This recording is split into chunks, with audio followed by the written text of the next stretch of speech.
हरितं देवदेवस्य महादेवस्य पावनम् अपारं परमोदारं चतुर्वर्गस्य साधनम्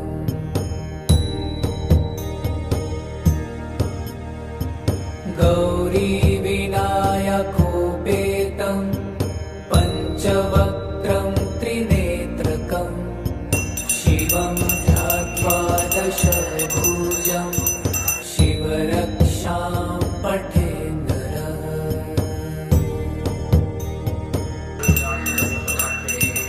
गङ्गाधर शिरः पातु भालम